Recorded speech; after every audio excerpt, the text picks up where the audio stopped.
Like, for overall scale realism, this truly is one of my favorite trucks for something, or Jeep, pardon me, for something that looks like it would be out on the road. And yes, I do have lights in there. Just a matter of turning them on and using them.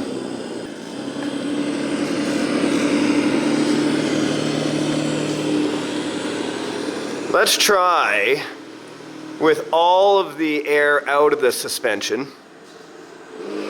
Woohoo!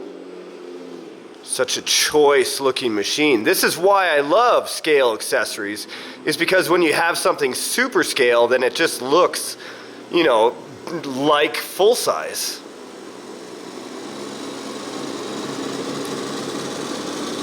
Okay, so no back. There's no spring, almost nothing in the back. I'm rubbing.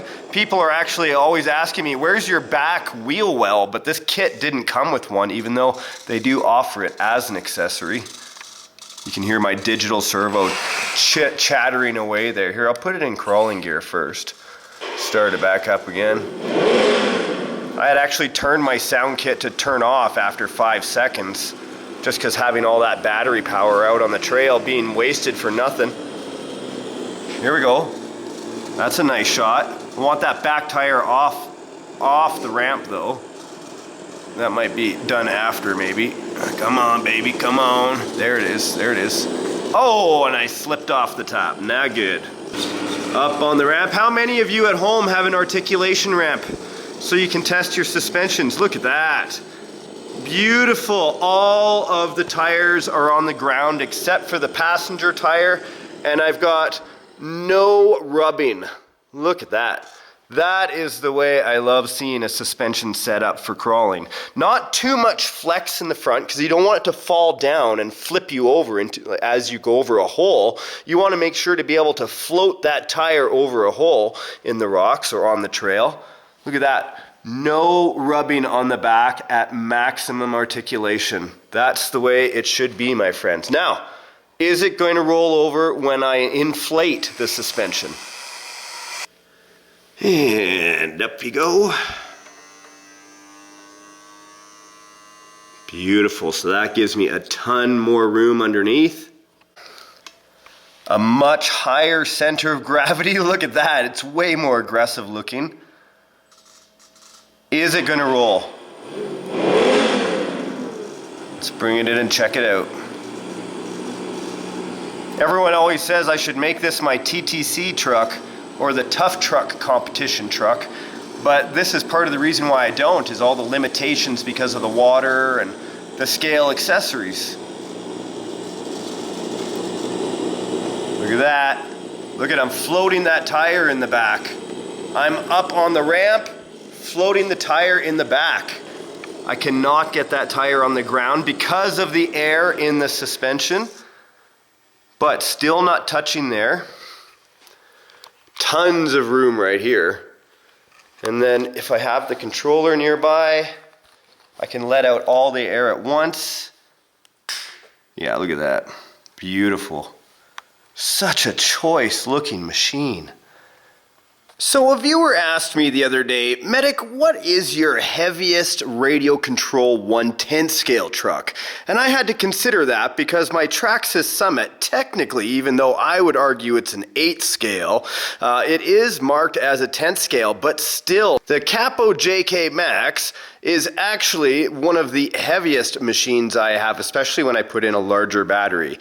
This thing at stock is just over 13.5 pounds. And of course I have the air ride suspension in there, which is here, let me show you. It's actually up high right now. Just let out the air in the front and back shocks. Do you remember when I installed that a few years ago? You can see here, this is the CAPO air inflation unit.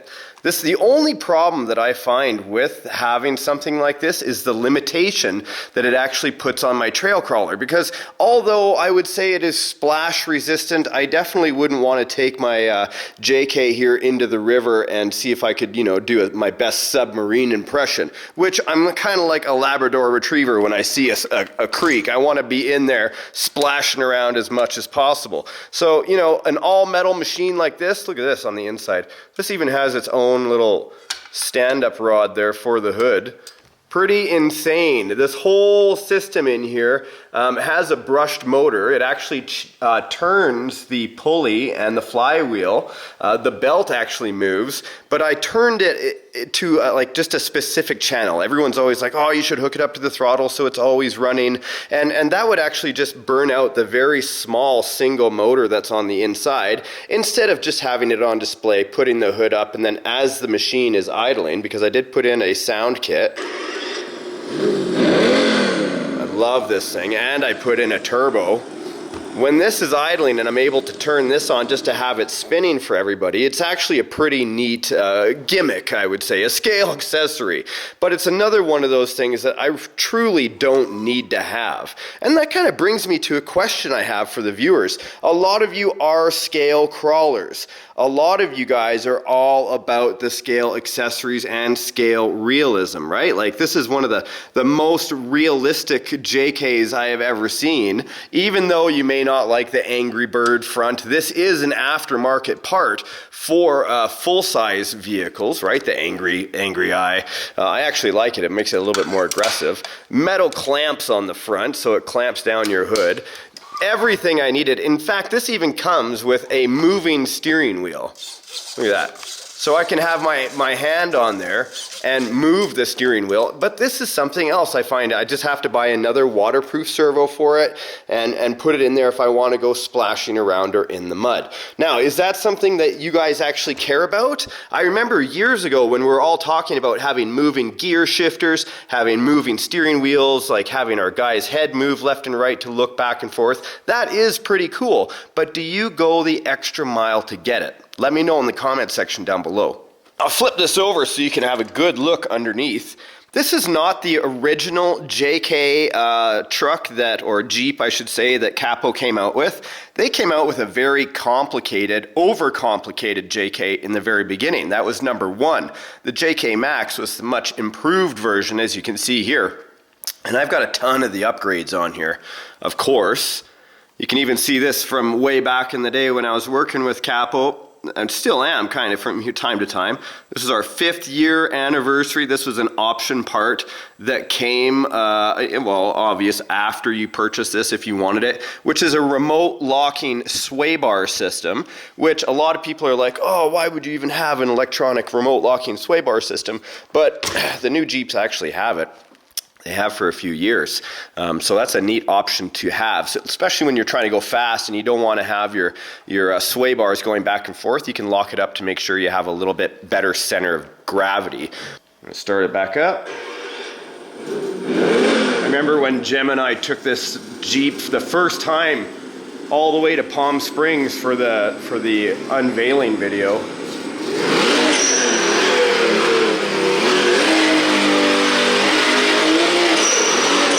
That was a great crawl, I remember. Now this is with the suspension down low, and it's in top gear, of course.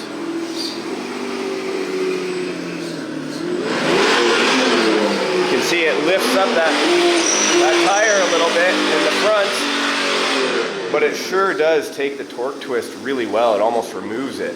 Okay, so it's leaning a little bit. I'll just inflate it. You can see I'm actually lifting the truck right up. And then if we drive,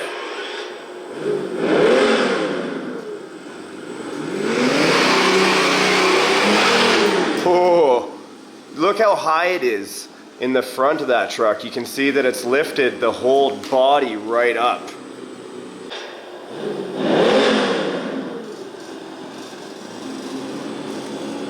Okay, so I'll do a jump with the suspension lowered. Well, we might as well just cruise down first. You guys can have a look at the body clearance. Not bad. Rubs a little bit. And then down on the back. Let's come around again. So the Jeep has a 2-stage transmission, of course high-low, and I actually find neutral to be a nice spot. Going down on a hill or something like that. We'll get a nice wide angle view here because I'll take a run at it. Now let's get this shot. 1, 2, 3.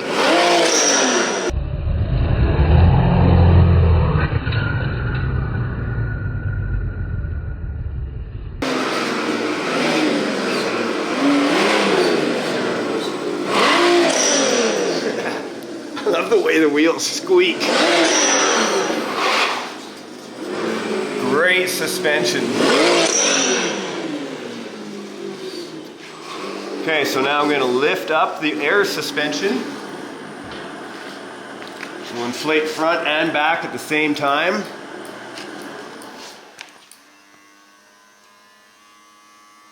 Well done. Now we'll see a substantial difference in the way it performs. Much higher. Oh!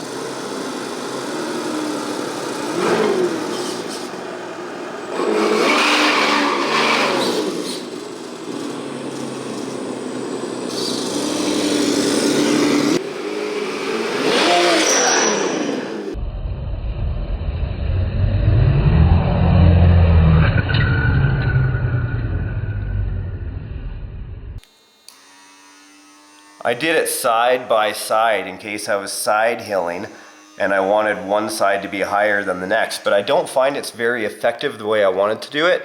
You can raise the front or the back or side or all at once. Either way, it still gives you more clearance.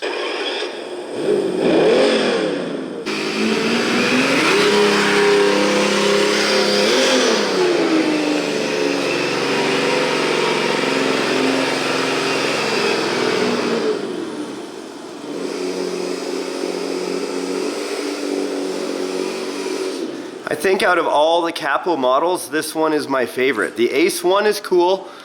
The Ace one, which is right up there, that's cool as well. But I think just because this is a vehicle I could normally see driving down the road, it's something that appeals to me more. Of course, the Samurai 601 is also pretty sick.